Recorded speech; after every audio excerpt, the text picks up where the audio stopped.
You're listening to Brave Girls with Tracy Im, where we choose to empower you to be a better leader, mentor, and coach in the world. We'll share stories of people who have achieved great heights by overcoming adversity and rising to the challenge, all while pursuing their passions. These courageous people will inspire you to have faith in yourself and take bold action.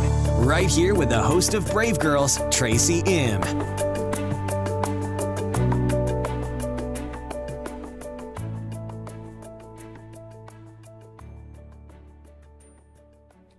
Episode 8, Never Turn Down an Opportunity with Michel Carter. On today's episode of Brave Girls with Tracy M., I talked to social media superstar Michel Carter. She shares with me her story about being a brave girl and how she worked in corporate, launched her side hustle, and what she believes is her mission in this lifetime. She's a global consumer marketing strategy analyst by day, blogger by night, and dedicated mom. In her side hustle, she's established herself as the go-to expert for millennial moms, specifically Black female professionals. Her strong desire for honest parenting drives her, and you'll see it reflected in her social media posts and articles that have been published in major news outlets like Forbes, Entrepreneur, Time, Real Simple, and the New York Times. What I love about Christine is her hustle and her wisdom.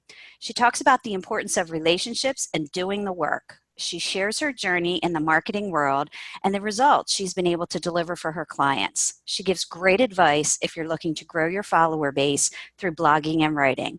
I'm so inspired by her work ethic and drive as she pursues her soul's purpose. She tells us her story of starting as a web design associate and writer right out of college for Fire and Ice, a local jewelry retailer, and how she pitched herself to become director of marketing, eventually launching her own retail marketing firm in the middle of a recession. She talks about how everything seemed to be against her. She was young, Black, female, in a terrible economic environment. She emerged from that experience to launch Zipcar in Baltimore and other major cities as an alternative means of transportation. This role led her to a high-level consumer brand position with McCormick, a brand based in Baltimore.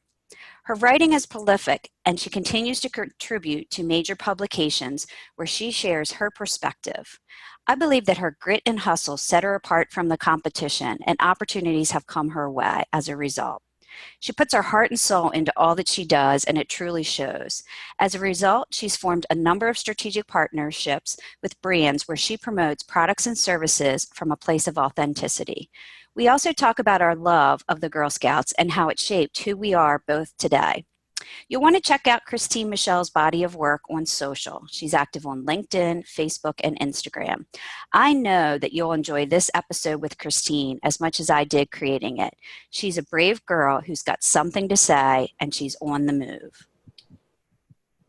Welcome to Brave Girls with Tracy M.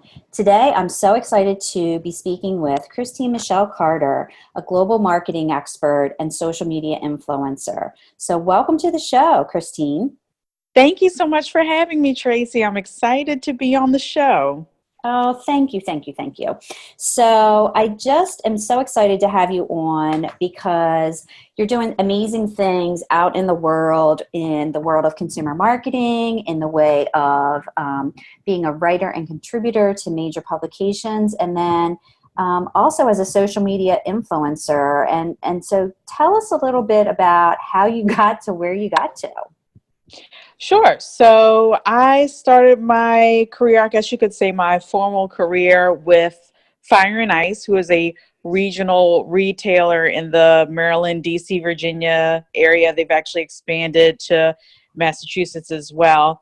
I started off with them as a web design associate. So that involved everything from photographing items for the launch of their website to writing romantic copy for over 3,000 pieces of jewelry, fossils, what have you. So you could almost say that that's where I fine-tune my writing skills, because I was writing every day. But I worked for them for a few years. I approached the leadership there and mentioned that I wanted to become the director of marketing because they didn't have one in the 20-something year history of the company. So I wrote a really long proposal as to why they needed the department and why I should head it. And long story short, I was given the position. I became the director of marketing. And then from there, I oversaw the marketing for all 12 locations, even the visual merchandising. I liked what I did so much with working for a smaller retailer that I branched off on my own and started my own retail marketing firm. It was called Epps Consulting, and I worked with small business mom and pop shops. Some of my clients that folks might know would be Lingerie and the shops at Kenilworth. A lot of shops in Federal Hill, but the recession in 2009 kind of hit the business. I happened to be not only young, not only Black, not only a woman, but I started a business in the middle of recession. Everything was just against me. So I ended Wow. up, it was tough. And I tried to stick it out for as long as I could. But I was newly married and did want to start a family. So I needed to have more stable of an income. So I did transition to Zipcar.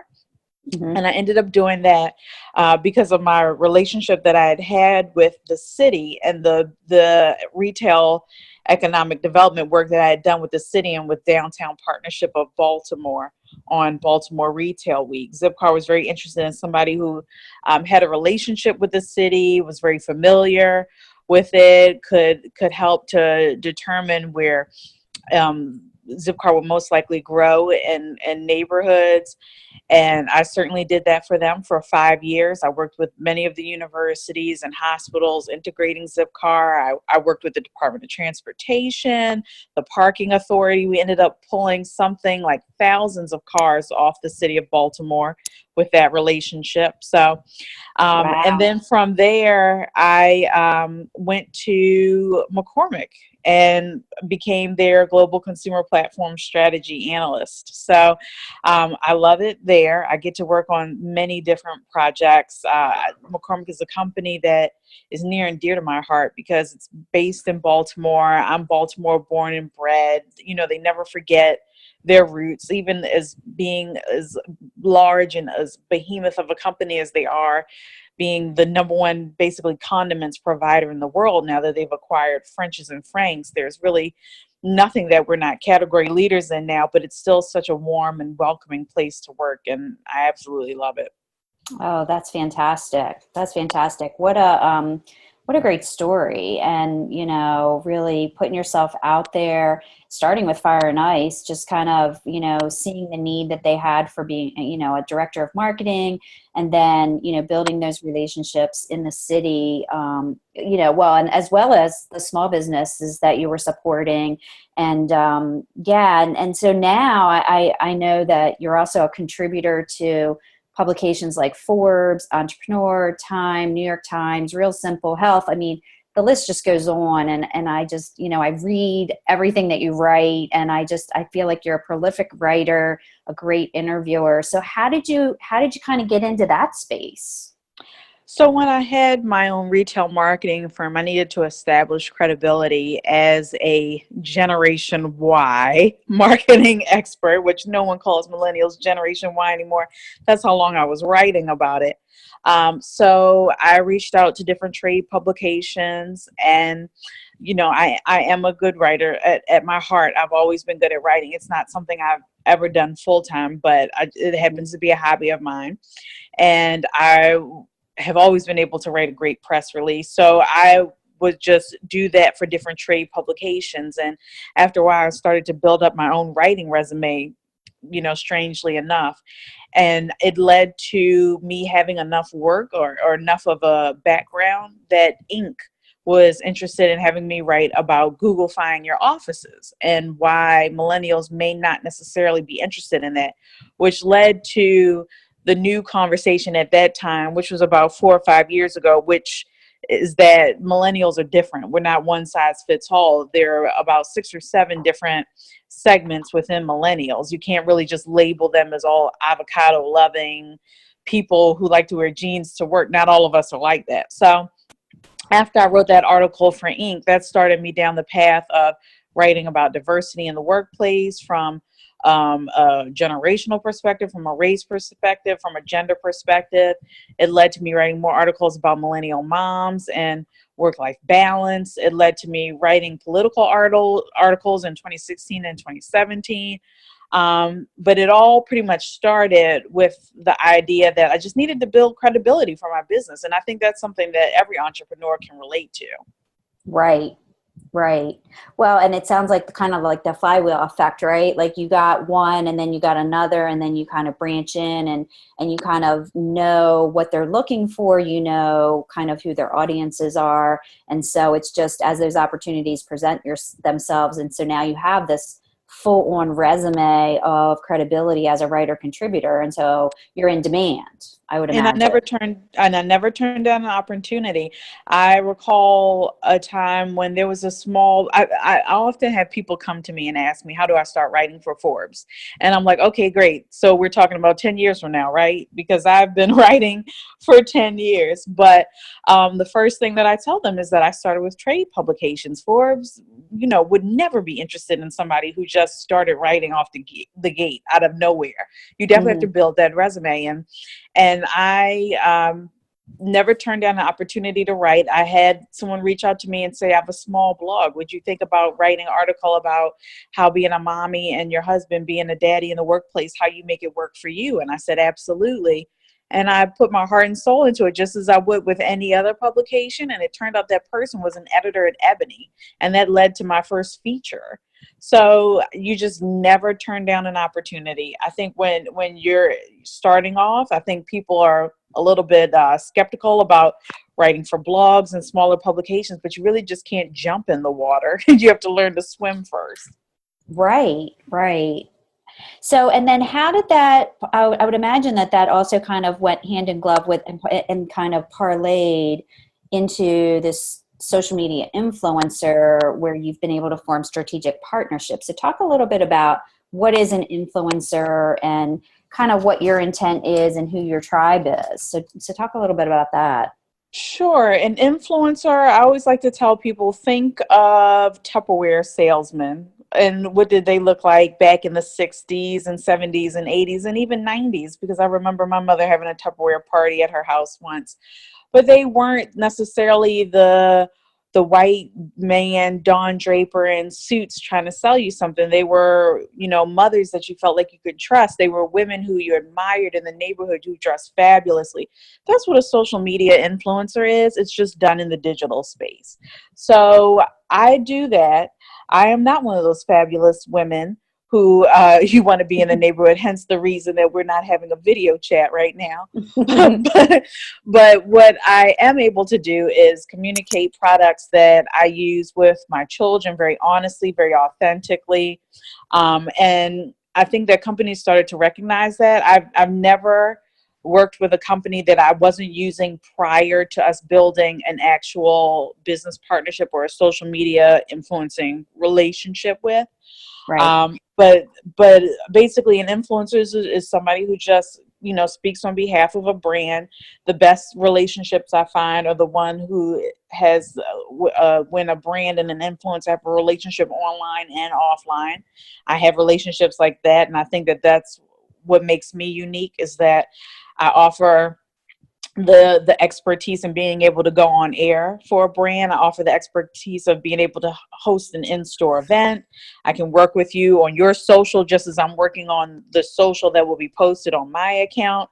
I think having somebody who is pretty comprehensive in the services that they can provide you as an influencer just makes it that much richer. It's not just somebody posting a photo on their account with holding some toothbrush saying, buy Colgate toothbrush. That really does nothing for the brand, because everybody is aware that they are being marketed to in one way or another with social media influences. It's just about how much your audience believes that you believe in that product.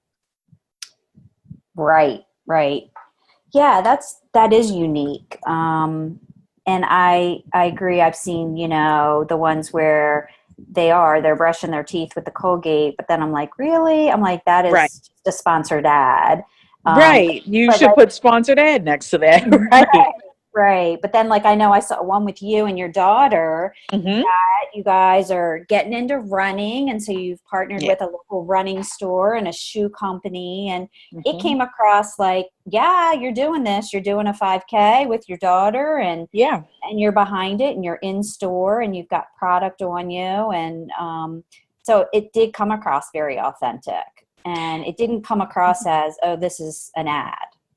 Yeah, because I really value the relationships that I have with the companies that I work with. I've been wearing like I said, I've never worked with a company that I wasn't already a prior customer of. So I've been wearing Charm City Run shoes that were sold exclusively at Charm City Run for years.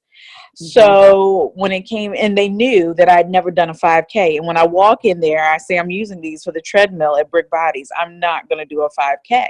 So when it came time for the idea of them hosting the Baltimore Women's Classic and working with New Balance on it, I was like, oh, I've been working out a lot. I think maybe I should really try and do the 5K.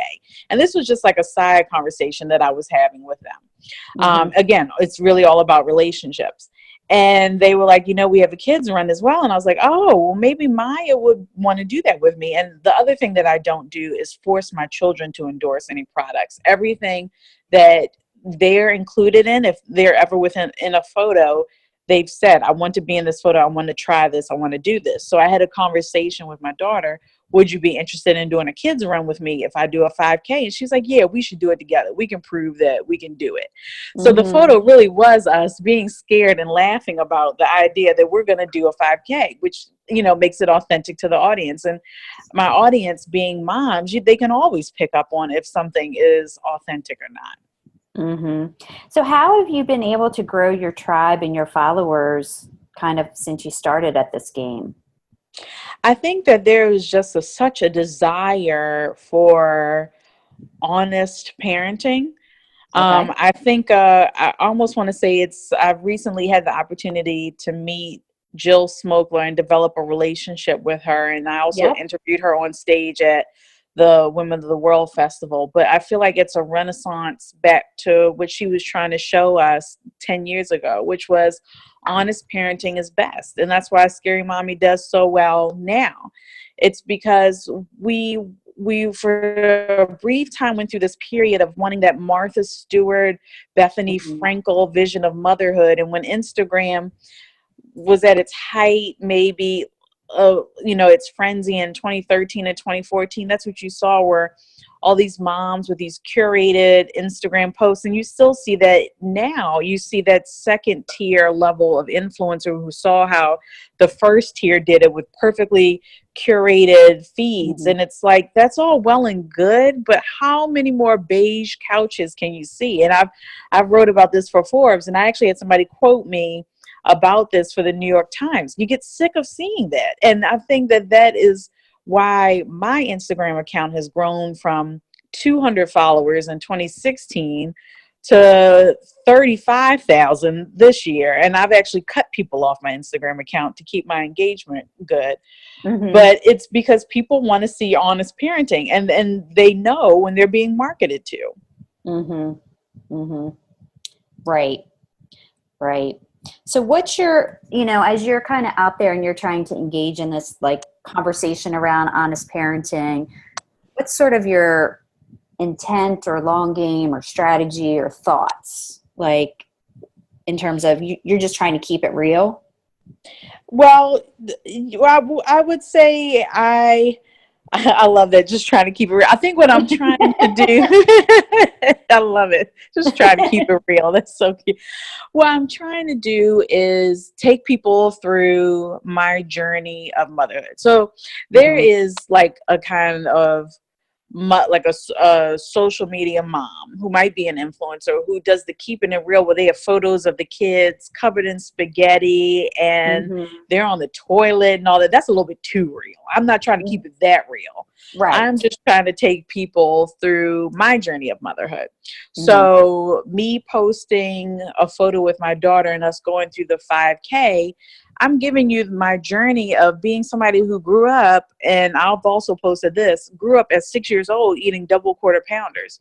So you understand like how scared I am and how much it is a leap for me to now start to think about doing a 5K and to do it with my daughter and to have a partner in it. Like I think that my audience has become invested in me and my journey through motherhood, not necessarily keeping it real, but how I am navigating it. They understand that I'm a working mom. So they've seen me out when I'm meeting with Google. They've seen me flying all over the place. They've seen me speaking at different engagements. So they know when I talk about work-life balance in the articles that I'm talking the talk and walking the walk. Right.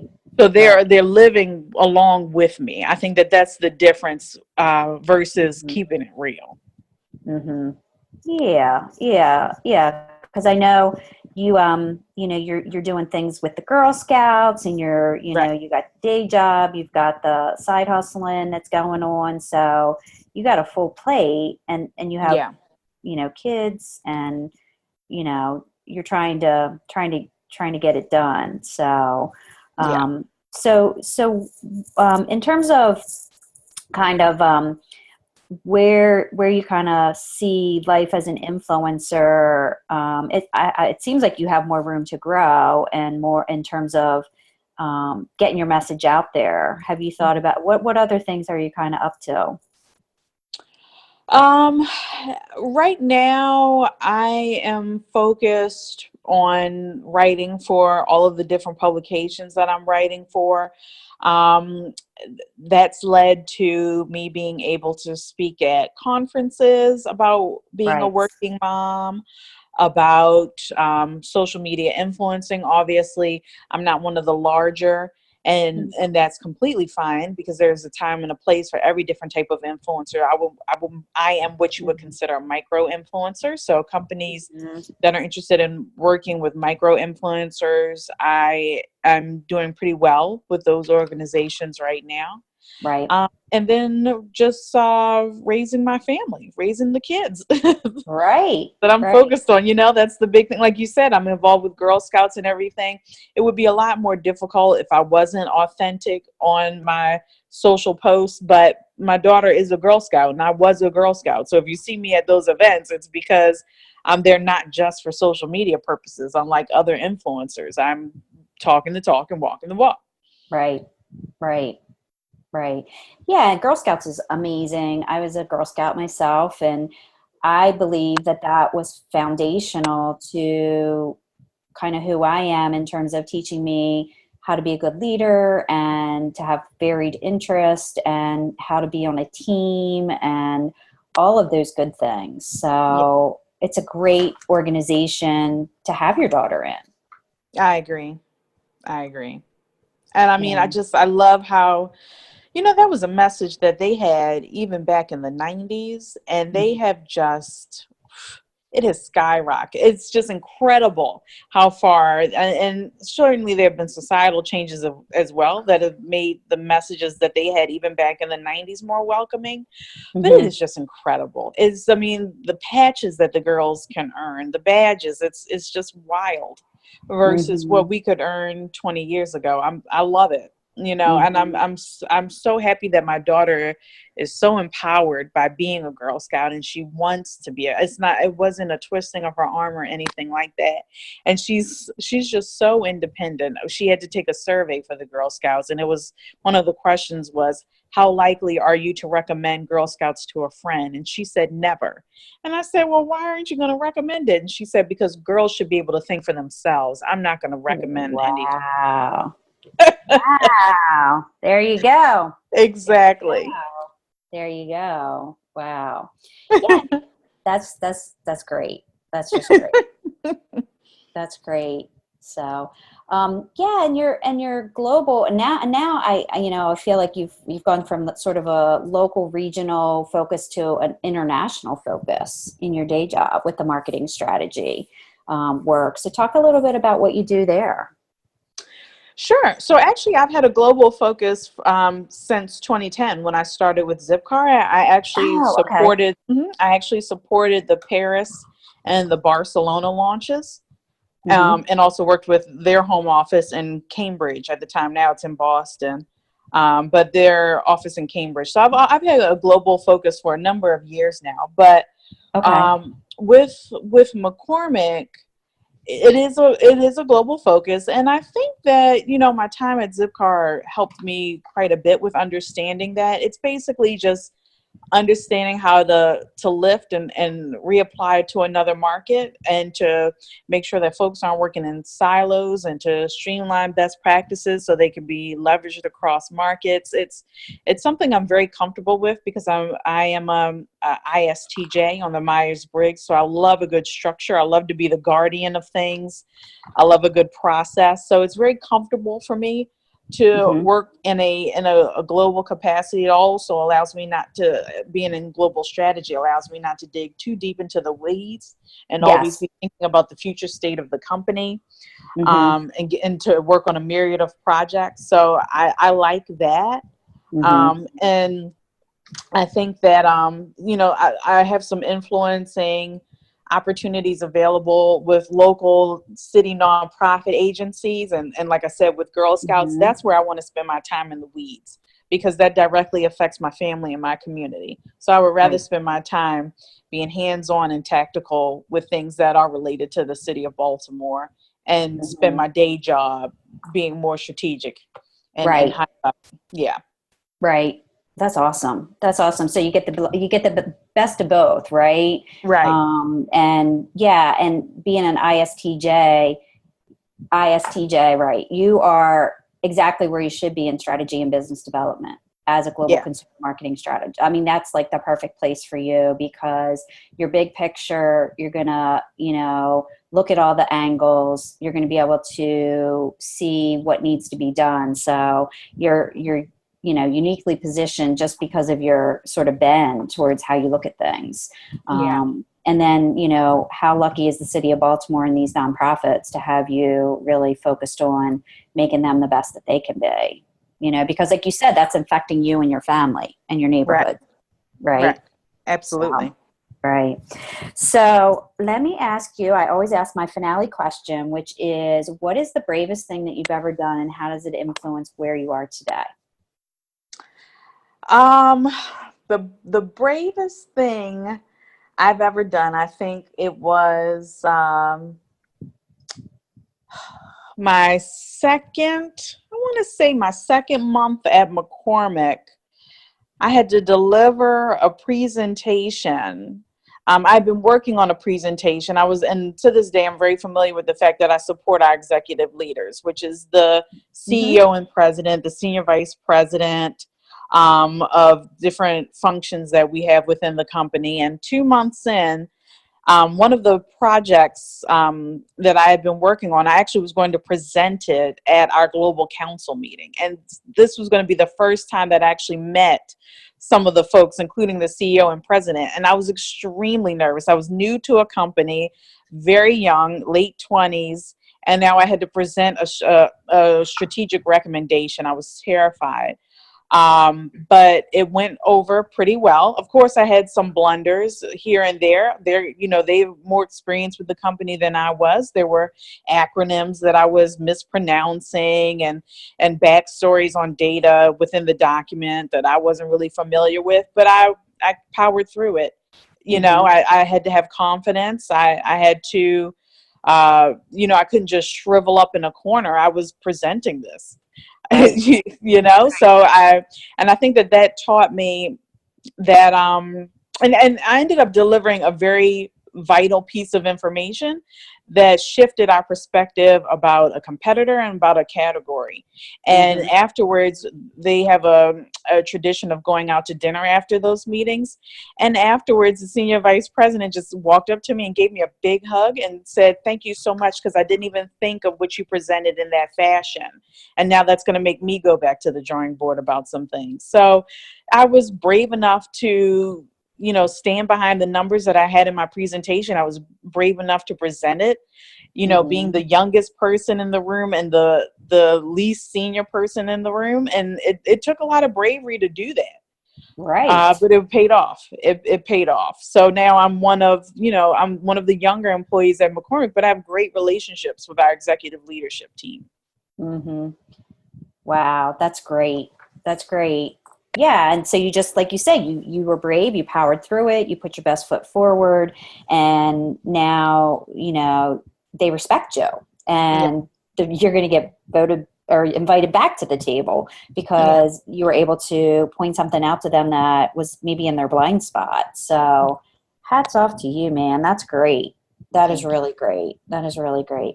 Well, Christine, it's been wonderful having you on the show, and I love what you're doing out there, both in your day job as well as what you're doing with your tribe as a millennial mom and as a micro influencer. And I love the way that you explained, what that is and, kind of your journey to it and how you've gotten there. And, I really appreciate you taking the time to do the interview. Absolutely. Thank you so much for having me, Tracy. I appreciate it. You're welcome. You're welcome. I hope you enjoyed this episode of Brave Girls with Tracy M. as much as I did creating it. Each show is produced with you, the listener, in mind, as you look for inspiration and motivation from other brave souls as you pursue your desires. I'd love to hear your feedback, so please leave me a review on iTunes. I read every one. And check out my website, tracym.com, for more free resources. You can also join my list and sign up for my newsletter right from the homepage. Until next time, stay strong, believe in your dreams, and go do something brave. We appreciate you joining us for this episode of Brave Girls with Tracy M. and hope that you enjoyed the show. For more information about today's episode, as well as additional free resources to help you achieve greatness in your life, visit tracym.com and sign up for our mailing list. Until next time, dream big, believe in yourself, and let your brilliance shine as only you can do.